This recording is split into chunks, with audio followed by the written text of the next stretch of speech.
was spent on staff reduction, on a staff reduction exercise, which was partially funded by the IDB loan. A VSEP targeting 1,200 employees was offered. In the end, only 961 employees accepted the VSEP. But the fundamental flaw back then was that the authority proceeded to downsize without any serious analysis of the strategic management requirements for an optimal organization. The result was that the staff were rehired, resulting in the employee population being higher than in 2015 at 5,285 employees, and in 2011 when the restructuring process was initiated. We have interrogated all of these past attempts and have developed a plan that will not suffer from the flaws of the past failures. Mere restructuring has not worked in the past, and I am confident in saying that it will not work in the current situation. Simple reorganization will fare even worse, as there are too many deep-seated systemic dysfunctionalities in the authority.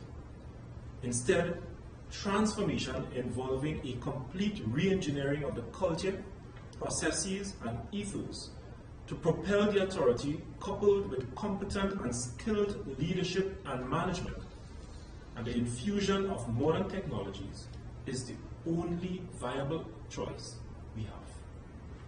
Change is required on several fronts simultaneously and must be implemented in stages to ensure that the transformation stands the best chance of success. In this vein, both the board and the cabinet concur that the authority must move from its current structure into a new modern structure consistent with a modern water utility company. The model is based on an internationally recognized approach for the transformation of public utilities. Transitioning to this model will be driven by the transformation plan and the business plan that was developed by the Board of Commissioners. It must be highlighted that the current structure of the authority has moved away from the existing cabinet-approved structure, which has contributed to the dysfunction that exists. The model that is being adopted departs from the current operating model to a new business model that is more in alignment with a water management entity, where the customer is the main focus. Once the customer is the main focus, all else will fall into place, with the sole aim of the organization being customer satisfaction. Key to this model is the adoption of appropriate technology, utilizing these platforms in order to improve data collection, data quality, and decision making, resulting in improved efficiency and quality of service. Bulk flow meters and telemetry data loggers are already being procured and installed and will continue to be deployed along the transmission lines, so that the authority will now be able to monitor its system in real time and identify, repair, and rectify leaks and pressure management in a real-time manner. This is the only beginning. This is only the beginning of the authority's technological evolution. Further, and hand in hand with customer satisfaction, will be retraining of employees to ensure that they are equipped with the necessary skills to accomplish their duties. Consistent with this business model, the structure of the authority will change. The level of management that currently exists will be reduced to ensure that the authority is run more efficiently and is not caught up in unnecessary levels of red tape. The current ad hoc division of service areas across the country will be formalized, and 5 service areas will be established: Northwest, Northeast, Central, South, and Tobago, with each being managed by a regional manager who reports directly to the Chief Executive Officer. Every regional manager will be hired via a performance-based contract with key performance indicators to be achieved within each service areas, with customer service directly linked to terms of engagement. This model will allow the authority to improve system surveillance and operations, quickly identify any service deficiencies and failures, and be in a position to address these immediately, ensuring that citizens are adequately and reliably served. In addition to these regional managers, the executive management will comprise a Vice President of Corporate Finance, a Vice President of People, Transformation and Central Services. This goes beyond mere human resources and embodies a new vision for the authority. And a Vice President of Technology, Future Systems and Sustainability. This ensures that the authority not only embraces technology, but does not fall into the same difficulty as it is currently in by remaining stagnant, but is continuously looking to the future in order to attain, maintain, and improve the required levels of service.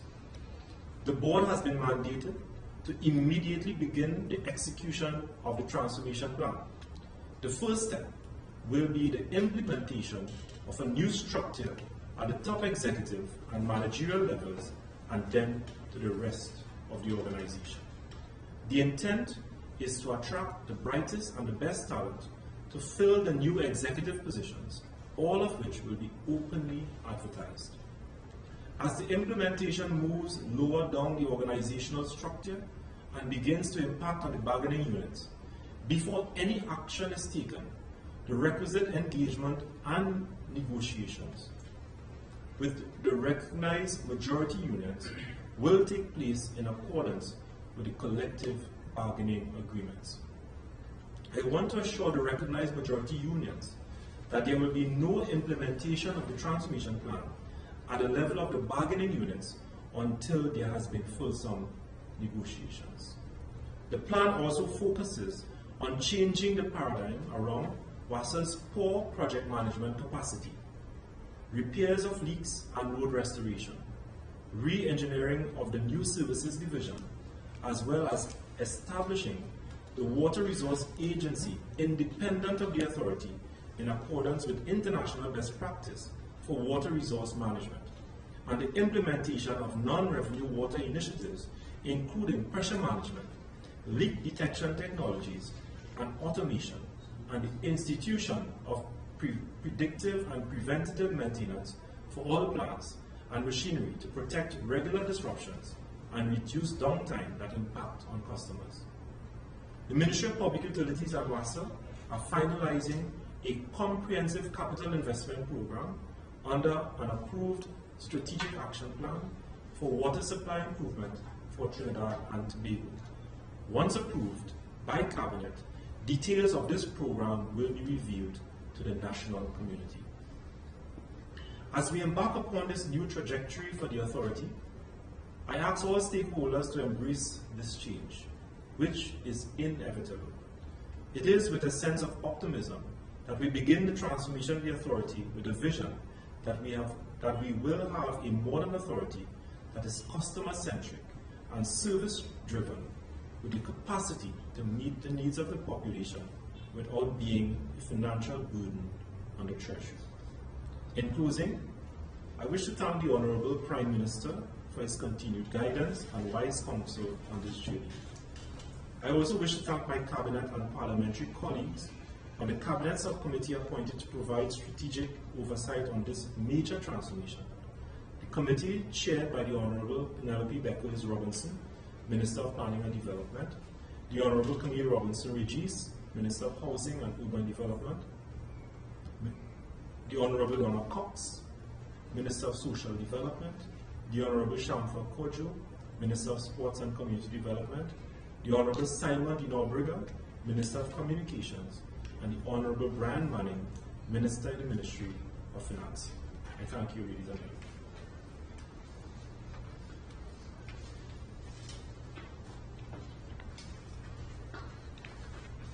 Thank you, Honorable Minister.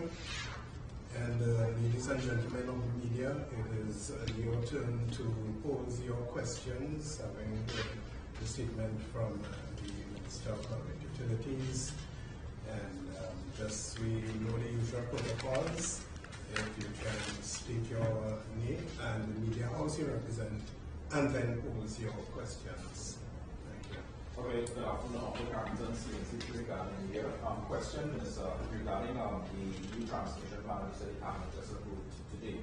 Tell me, how soon can we see some of the changes? As I know that you said that you have directed the board. How soon can the employees, especially those in the management and executive roles, WASA, would see that change happening within the authority? Well, as I've indicated, Cabinet approved and confirmed the decision to transform WASA and the transmission plan today. Once I get the confirmed Cabinet minutes as of tomorrow, the board, through the chairman, will be written to and given the mandate to immediately commence the transformation process. Tell me something, regardless of the numbers, how many people you're talking about during this first phase, especially seeing that you're not going into the bargaining units? So in the executive management, we have currently about 426 managers, and the intention is to reduce that by 50%.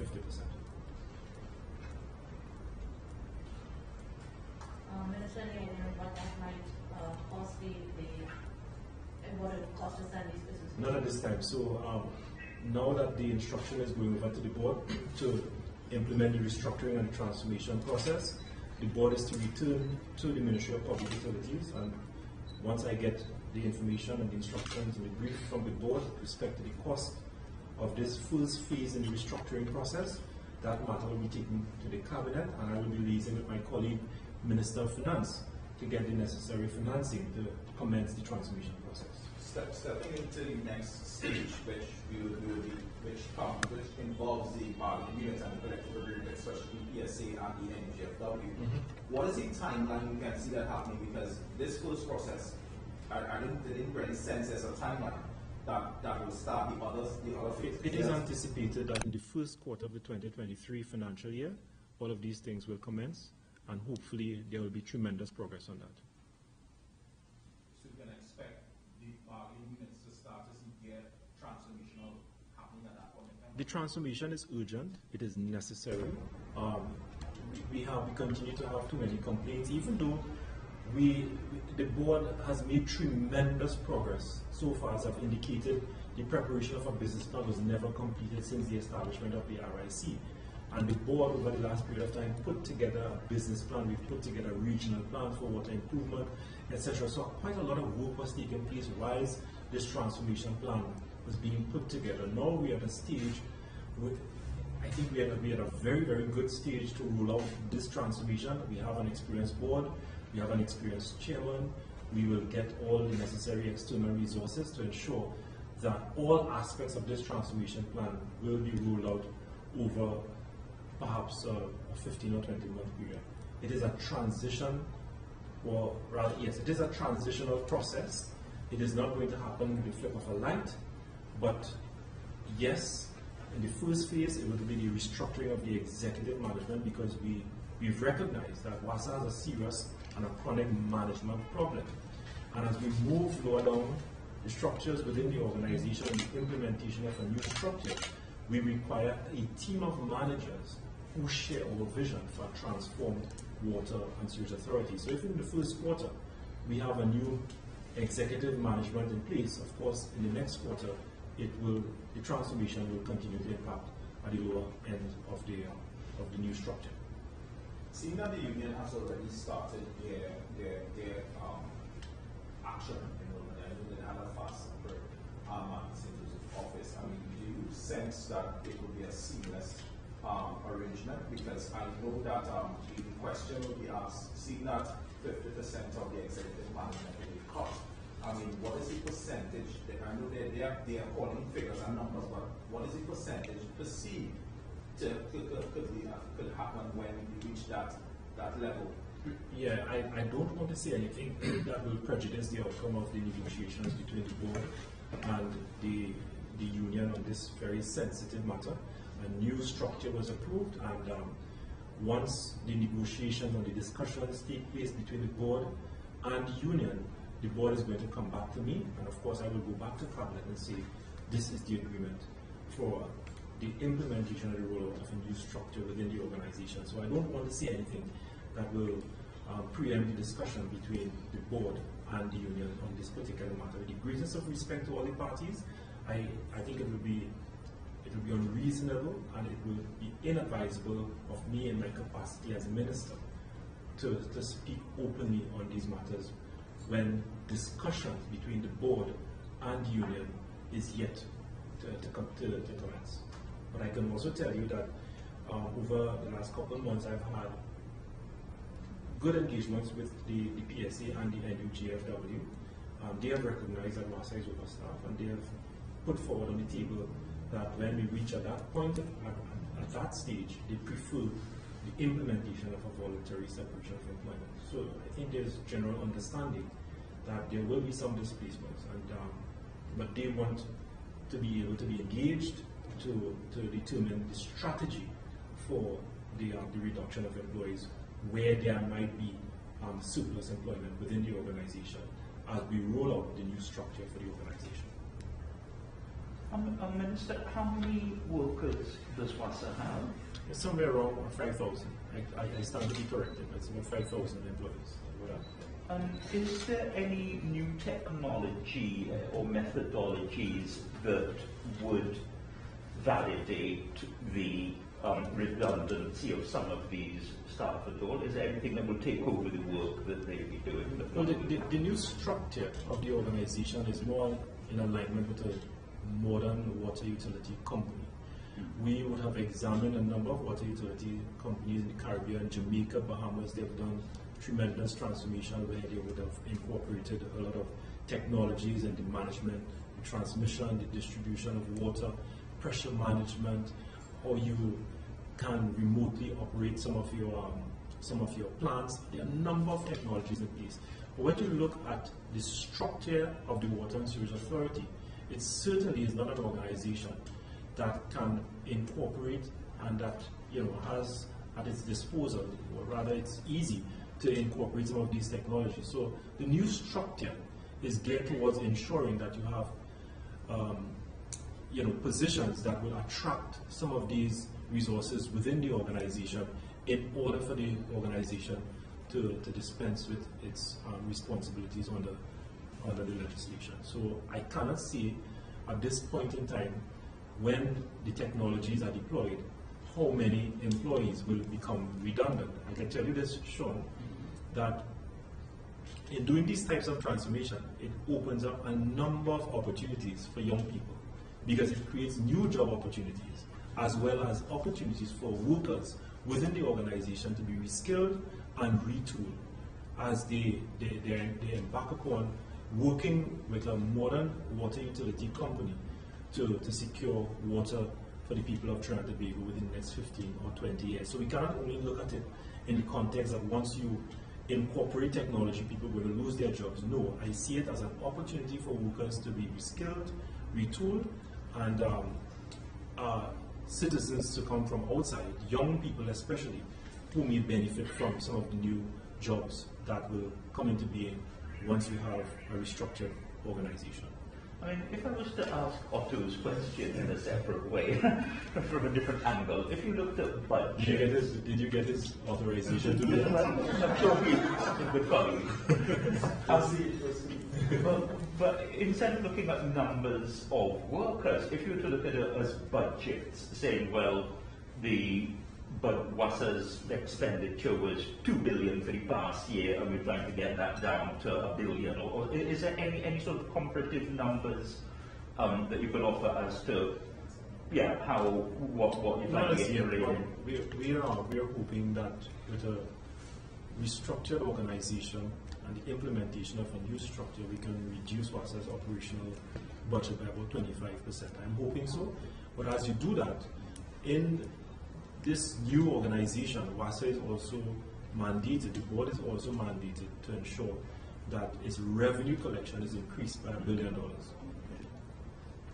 Right, Minister Gonzales, Mika Fasama from the News. You referenced a few different times that WASA did try to restructure itself. Whatever the intentions at that time may have been versus now, what gives you the confidence that this one is going to last a little bit longer than the other ones have? I don't think the others lasted at all. And that's what I'm saying. One might believe that we would have taken quite an inordinate period of time to reach to this point. because we have been very cognizant of the fact that on 2 or 3 occasions in the past, attempts were in fact made to transform the authority without success. The last attempt was made to reduce staff down to 2,500. That was the plan. The plan of the UNC was to reduce employees from 5,000 to 2,500. They went to the IDB and they put forward a plan to the IDB to reduce employees from 5,000 to 2,500 employees. But transformation of this nature cannot just be the reduction of staff. There must be a vision for a new entity. There must be a business plan, a new model. You must embrace technology. You have to recognize that and make a determination whether the organization is fit for purpose, whether the job description within the organization are in alignment with a modern water utility company. All of these things were not taken into consideration, and that's the reason why the transformation failed on previous occasions. And that is the reason why we would have taken the time to look at all these things and put together a transformation plan that would take all of these factors into consideration. And I feel very confident as Minister, given the skills that we have on the Board of Commissioners, given the fact that we would have taken a lot of time and effort in putting together a comprehensive transformation plan with a strategy on communication, strategy to engage the union, that this process and this transformation stands a far better chance in succeeding compared to other efforts in the past. And whilst we do that, we are engaging in programs and efforts to improve water supply. Because for the average citizen in Trinidad and Tobago, transformation only means that water consistently flow through their taps and in their homes. And we have another strategy to bring about that improvement in the levels of service.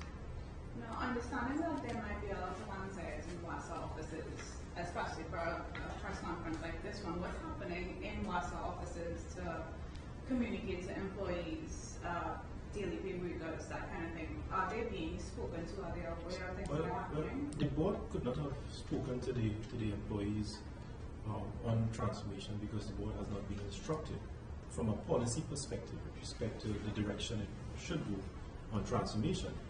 As Minister of Public Utilities, speaking on behalf of the government, we have indicated since 2020 that the mandate of the government is to transform the Water and Sewage Authority, and I have been very open on this particular matter. And of course, if this would have taken time, we would have put together a comprehensive report of the cabinet in 2020. It was laid in Parliament, so it's a process. A second cabinet committee was put together to look at the recommendations of that 2020 report, which resulted in this plan now coming into operation. Now that I'm in a position to give policy directive to the Board of Commissioners, it is now the responsibility of the Chairman and the Board of Commissioners to internally communicate with all employees and stakeholders and the unions and all stakeholders on the aspects of the transformation plan that will impact upon their jobs and impact upon their operations. To the employees, this is my last question, I promise. To the employee base, especially for those who are at lower levels, can I ask how, or do you know yet how, performance is going to determine who stays, who goes? Can't see that as yet. Yes, very premature to see that. Yes, very, very premature. Just to ask if you wanted to pass the microphone to you on those last two questions. My colleague asked.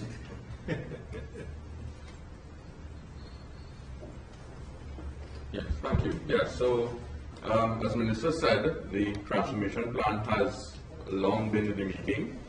Now that we have been advised that Cabinet has approved it, the communications will start moving, as Minister indicated, at the lower levels. Before any action is taken, negotiations will take place. There must be consensus in that regard between the parties. We will not be moving unilaterally. There will be fulsome negotiations, as the Minister indicated. You may have been aware that the one union attempted to stop the transformation process we did get the full mandate from the court. The judgment was quite elucidating, and it basically said that the government is free to develop policy. At this stage, and the Minister would have indicated as well, we cannot call a figure as to how many employees will be impacted. And I would like to pause here for a moment. This is not a retrenchment exercise. It is a restructuring. Perhaps it's splitting hairs to say that, but we did, counsel on our behalf of the industrial court did give the undertaking to the court that before the transformation plan is implemented, there will be negotiation, so that we have a structure in mind, but that transformation plan is a very dynamic plan. And I think, following up on the last question, why do we think that this plan will not go the way of the other plans? And let me just chime in there. Before we came in as a board in 2020, the government did extensive work in looking at the operations of WASA so that we were able to identify the problems specifically. We knew the general problems, but we were able to identify specifically what the problems were. So that in moving ahead with the transformation plan, we developed a system and a plan to obviously address those shortcomings. So that it was not like in the past to say, well, look, we're going to reduce staff by 50%. And in the past, a member of the media had asked me, and they said, well, it's premature now. Perhaps we need to double staff in order to have a properly functioning authority. We simply do not know. What we do know at this point in time is that we have a lot of issues to address. We have very serious inefficiencies taking place. With the advent of technology, perhaps that may very well impact on the number of employees. But again, I want to emphasize, because I would want to avoid any unions rushing the court to stop the process, I want to emphasize and make very clear that before the bargaining units are impacted, there will be wholesome negotiations. You may or may not know, I'm an attorney at law. I have an extensive practice in the industrial court. So I am fully aware of what is good industrial relations practices. And I'm not about to take WASA down into any unnecessary litigation. So this is not a case where tomorrow morning you are going to hear, and we have heard the rumors. I have been called on the rumors, and for those who would be calling me in the future, I do not address rumors. So that you may have rumors, I don't know where those rumors are coming from. There are no retrenchment notices that will be going out in the near to medium term period. Or the minister doing that. I have an excellent working relationship with the minister, and the board, I must say, we have the full support of the minister. So that at the level of the executive, and that's one of the areas that we saw as critical to the transformation process. There is no sense in saying, well, look, we need to reduce staff, but then the same problems arise. One of the problems was management, and we are taking that on frontally, so that we are starting at the top. I know most institutions, they start at the bottom. With us, we are starting at the top. And as Minister would have indicated, in July, there was a change in the executive structure.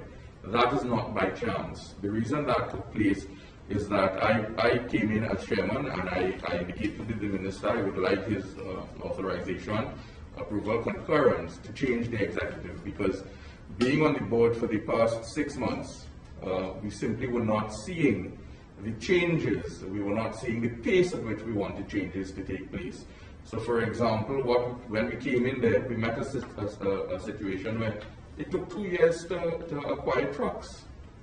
And I'm not about to sit on any board of any entity that would have that type of inefficiency. So we have identified the issues. We are starting at the top so that the workers comprising the bargaining units at the lower levels, they have absolutely nothing to fear, as Minister has said. When we get down to that level, we are going to speak to the union. If the union puts forward an excellent case that, look, this restructuring plan that you are proposing, and it's a proposal, although it has been approved, insofar as the new structure is concerned, It will not be implemented until there is discussion, and that's why the minister was quite careful in saying, well, look, we have not determined a figure in terms of reducing the staff. So that we are going to put it will be a proposal in the spirit of collective bargaining.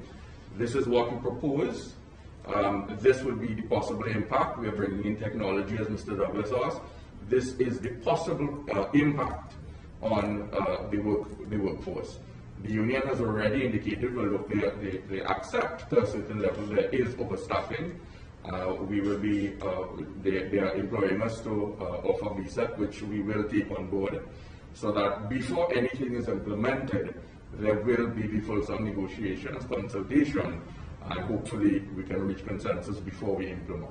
But at the level of the executive, where there are no bargaining units, the board is free to do that, and we will start to answer a question on this side. That will be done immediately. As soon as we get the formal paperwork, we have already started discussing. The board has been an integral part of the transformation plan. We are aware. We were very hopeful and expectant that it will come, so we were not sitting by waiting. We have already started the discussions. We have started looking at we are going to develop a transformation office that will spearhead. That transformation office will be directly reporting to the board, so that transformation office will really drive the implementation. So that the first thing that we will be doing, we have started looking at the necessary resources for that, is to advertise for the filling of the top level executives.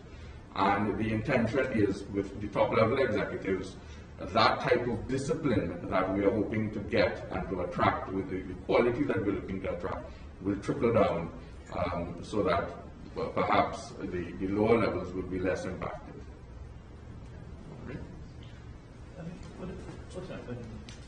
was going to ask Minister, there's an obvious political question which we have to put to you, looking at the labour landscape overall. Phrases have thrown out anti-worker government. There has been like TSTT and a couple. Do you want to comment now? I mean, people are going to say, look, times hard, people now coming out of COVID, and then the food prices, and it's not a sympathetic government in the labour landscape. Any response, please? Transformation and restructuring of any state organization, any authority, is indeed very challenging. And yes, as a minister and as a politician, I do recognize that it can come with some political cost as well. But then too, when the people cannot get an efficient service, it also comes with a political cost. When I get up in the morning, sometimes before saying my prayers, I must admit, the first thing I see on my phone is complaints of water in several parts of the country. I don't know how many people call the union leaders to complain for water. I don't know how many people call Mr. Batiste to complain about leaks and not having water for 2 weeks and 3 weeks. I know the responsibility that I have on my shoulders and the complaints that come to me on a regular basis. And I prefer to see the citizens of Trinidad and Tobago getting an improved public utility services in the area of electricity, post, water, sanitation, all these areas. And I believe the people of Trinidad and Tobago, as the Prime Minister will always say, they are well informed, they are well educated, and at the end of the day, they will recognize that from time to time, a government and a minister will have to make difficult decisions that are in the best interest of the citizens of Trinidad and Tobago, and I prefer to put my focus there.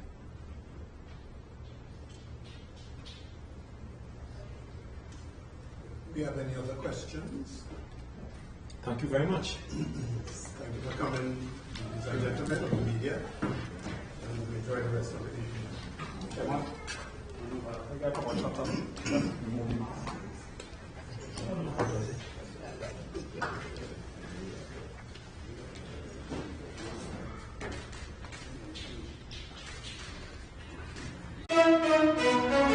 you.